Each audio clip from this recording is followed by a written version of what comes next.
kept shooting. Look, he hit that. Oh, there's a baby in the car. Man. What the hell? Well, they shot it up. This is like dead. Who did? Hey, blood fucking count dead, bro. I mean, he did. He dead, dude. The cell phone footage starts shaky. Someone driving home from work.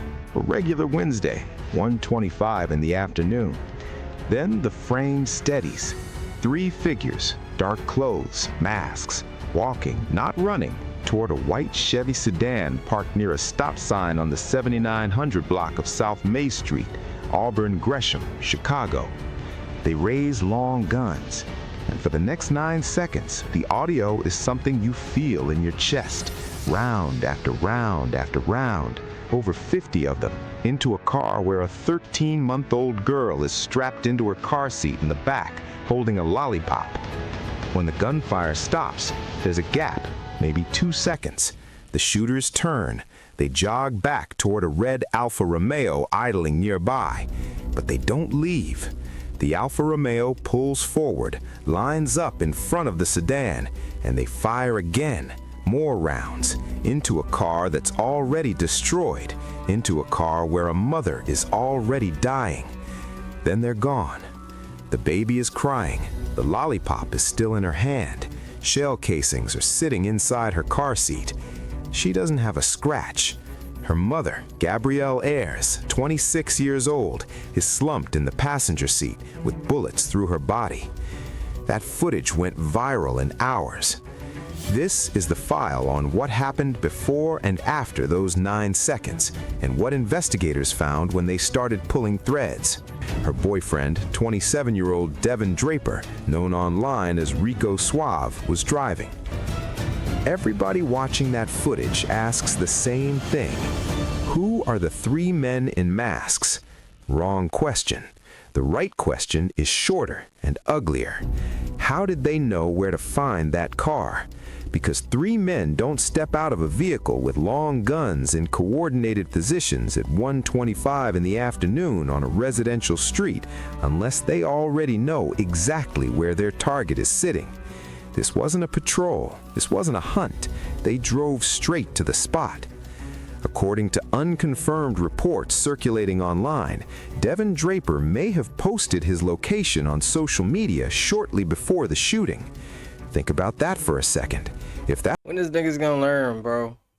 Why is you posting your location knowing you got ops and you with your family?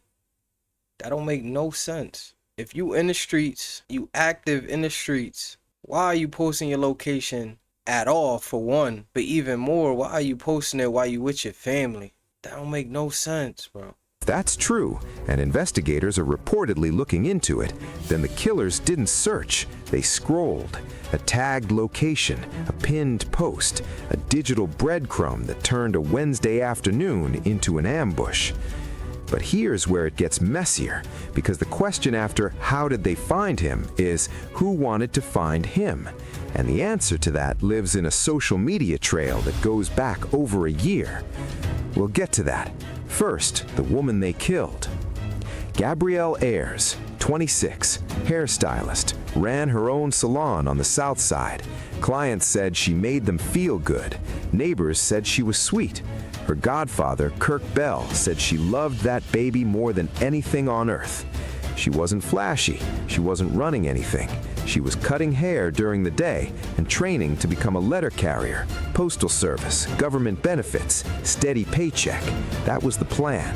Stability, a future for her kid. Let's slow this down, because the details matter more than the volume. The vehicle. The shooters arrived in a red Alfa Romeo. Not a Honda, not a rental sedan, an Alfa Romeo. That's specific. That's identifiable. And investigators have it on camera pulling up That is a random and ass pulling car away. to be driving. Either these men didn't care about I ain't gonna lie.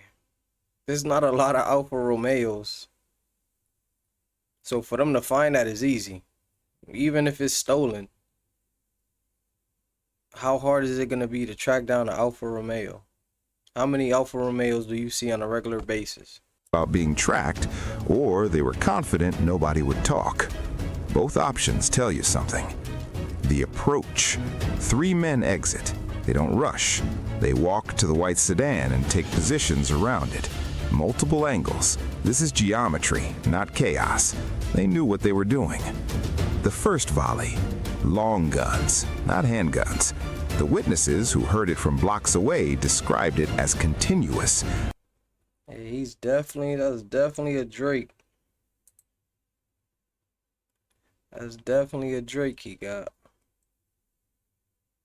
Way described it as continuous, like firecrackers that wouldn't stop. Over 50 rounds based on the shell casings and evidence markers Chicago PD later documented at the scene. The sedan lurched forward from the impact and crashed into a parked GMC van. The van How her boyfriend ain't get shot? That's the craziest part. Craziest part is her baby father is driving, right? The baby father is driving. They at the driver window. She's in the passenger. And they daughter in the back. How didn't the baby father get hit at all? This nigga is lucky. They at the driver door. He's blowing a Drake at the driver door. He's coming this way, shooting in this same direction. And I don't even think he got hit. I could be wrong though. Let me finish this video, but the little clips I seen, I ain't see nothing about him getting shot. Only her. forward from the impact and crashed into a parked GMC van. The van driver, just some person sitting in their car, climbed out unhurt and refused medical treatment.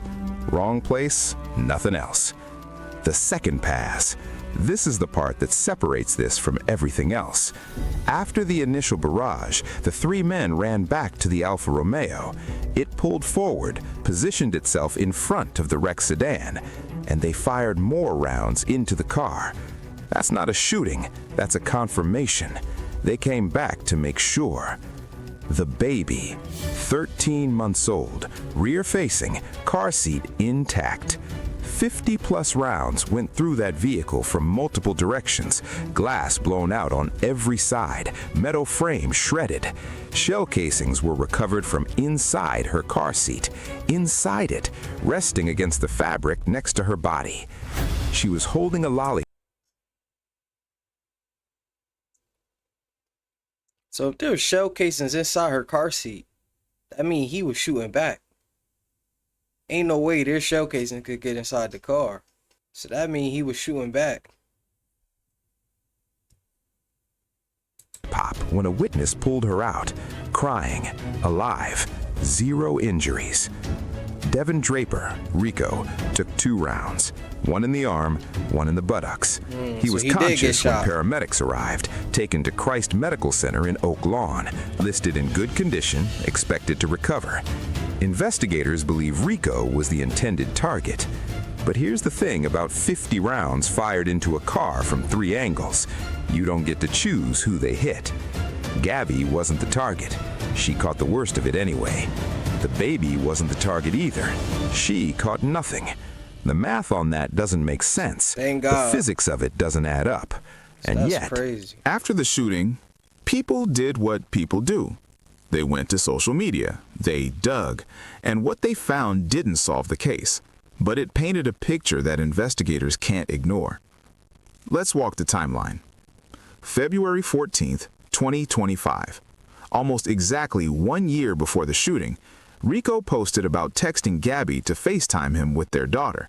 He said she took 3 hours to respond. When she finally called, he claimed she was getting messed up. His post escalated. He wrote that if anyone even played like that, he was going to put 300 rounds all across them and her. 300 rounds, his words, about the mother of his child. Gabby responded in the comments, "You take me down, you know I'm coming back." Someone tagged Rico and wrote, "We fin end her." Rico replied, "She thinks it's a game." Then, "She's counting her days. She will not get a second chance to do this." Read that one more time. She will not get a second chance. I'm confused. Gabby posted that she was going to share a photo of someone's deceased brother in Okay. a casket. The comments exploded. A woman warned that Rico and someone So this is Gabby. Okay, so this is Gabby. This is the girl that died. Now let me post her dead ass brother in the casket on my page. You talking about people's dads? I don't like when females do this. Leave all this dead and this and the dead. Leave that for the dumb crash out niggas. You a female. What are you doing dissing somebody's dad? I hate when I see females doing stuff like this. Else we're going to handle it. Someone asked if Gabby's people were getting dragged out of a car going on a mission. Gabby's response, my brother got left on a hit. That same day, she posted she didn't care about people sharing her address because she was moving. She was trying to leave. December 27th, 2025, Rico posted, long live 3Ski. Consequences happen every time your name is mentioned. A memorial post, but the word consequences does heavy lifting in that sentence. February 3rd, 2026, one day before the shooting, Rico posted, you cowards, free Marley, free Demon. Confrontational, public, pointed at specific people. February 3rd, 2026, same day, Gabby made her last post, a repost. It read, I stay humble because I've seen people laugh at somebody, then turn around and become the same thing they joked about. That was the last thing Gabrielle Ayers ever shared with the world. February 4th, 2026, 1:25 p.m., 50 rounds, 3 shooters, 1 dead mother. February 4th, 2026, 5:58 p.m., 4.5 hours after Gabby bled out in the front seat, Rico posted, don't put me last knowing I'd be the first one to risk it all for you. The detective saw that post. Everybody saw that post. Was that grief? Was that defiance? Was that a message to the people who just tried? Don't put me last, knowing I'll be the first one to risk it all for you. She was putting you last, but you risked it all for her? I don't get that post. Tried to kill him. I'm still here. I'm still dangerous. Or was it something else entirely? Shortly after the shooting, someone else posted, they just tried to end my cousin. God got him though. Rico Suave, love you still here. Rico survived. Gabby didn't. And people online started asking the uncomfortable question that the investigation hasn't answered yet. How did Rico walk away from 50 rounds with 2 wounds while sitting in the driver's seat, the most exposed position in the vehicle? This is the part that's burning up comment sections across every platform covering this case. It's not just the shooting, That's what I said. It's what came before and after. The 300 rounds post, a man threatening the mother of his child publicly a year before she's killed by gunfire. The comments under it, we fin end her, treated like banter, like it was nothing, like words don't. Why would you post your location when you know you have this much ops and you without security? Facts. That's what I'm saying. I don't know who to do this. But if niggas is hopping out with Drakes and switches, you got real beef. You got niggas that want you dead. So why would you post your location? People asking questions like, yo, did he set her up? Was this a backdoor? I don't think somebody gonna line somebody up and be sitting in the car while it's getting shot up. That don't make no sense. They ain't go to the passenger side and shoot just her. Like, you feel me? They shot the whole car up. They was flipping that car. I don't think he lined her up. That don't make sense. Become receipts. Rico's post 4 hours after the murder. Not grief, not shock. A cryptic flex that reads like a man reminding people he's still in the game. And the confrontational post the day before, you cowards, aimed at unnamed people, uploaded publicly while his girlfriend and their baby were apparently still in his orbit, still riding in his car, still sitting in the blast radius of whatever war he was broadcasting on social media. People are furious, not just about the shooters, about the recklessness, about a man who allegedly knew he was a target and still had his girl and their baby in the passenger seat and the back seat of his car at 1:25 in the afternoon. One commenter put it plain, why are you allowing your girl and her baby to get in your car when you know people are looking for you? The detectives haven't said whether Rico is cooperating. They haven't said what he knows. They haven't said whether the posts matter to the investigation. But the internet isn't waiting for detectives. When the candles lit and people began to go home gradually, one thing did not change. 3 gunmen remained on the loose. The turn at 79th and May quieted down again, without a decision being made on it. The markers of evidence would be ultimately eliminated. The news trucks would leave. The city would pass on to the next emergency. Yet to the families who were there, to the parents who could see themselves in the story of Gabby, this was no conclusion. It was the second chapter in the endless cycle that repeats and repeats, needs to be listened to, needs to be changed, and far too often, all they can reply with is silence. As of the last update on this file, no arrests. Area 2 detectives are leading. Here's what they're working with. Surveillance footage from multiple buildings capturing the full attack. Cell phone video from a civilian witness. Ballistic evidence from 50-plus shell casings. The red Alfa Romeo on camera arriving and leaving.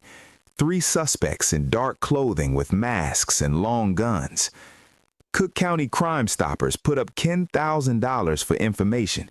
St. Sabina Parish matched it, $20,000 total.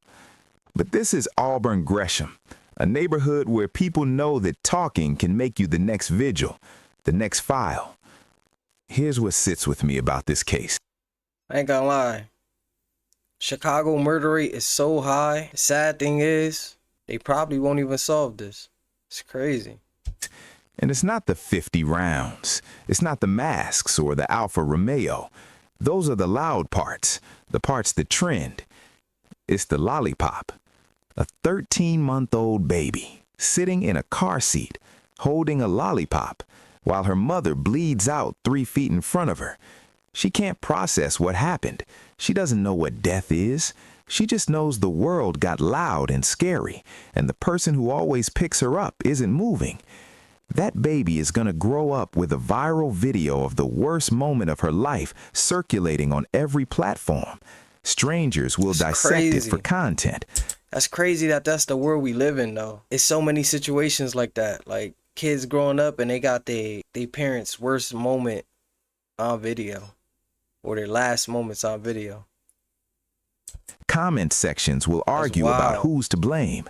Thumbnails will use her mother's car as clickbait. And she'll have photos instead of memories, stories instead of arms around her, a permanent silence where her mother's voice should be. Gabby was 26. She was cutting hair. She was training for the Postal Service. She was trying to build something steady and small and real for that little girl. And on a Wednesday afternoon, while sitting in a car near a church, all of it ended because she was next to the wrong person at the wrong time. Or maybe not the wrong time at all. Maybe the exact time someone planned. The last record is never the full truth. Gabby's final post was about staying humble. Rico's final post before the shooting was a taunt aimed at unnamed enemies. The surveillance footage shows the last seconds of a life, your enemies, but none of those records explain why 3 men with long guns decided a baby in the back seat wasn't enough reason to stop. Man, that's crazy. I ain't gonna lie. It's sad. This girl, Gabrielle, lost her life all because of this nigga. Females, y'all gotta be smart about the type of men y'all mess with. If you dealing with a nigga and he talking about ops all day and he wanna smoke on this op and he smoking on this op and he online crashing out on niggas and you wanna be his girlfriend, gotta accept the fact that this might be your reality one day. Real shit.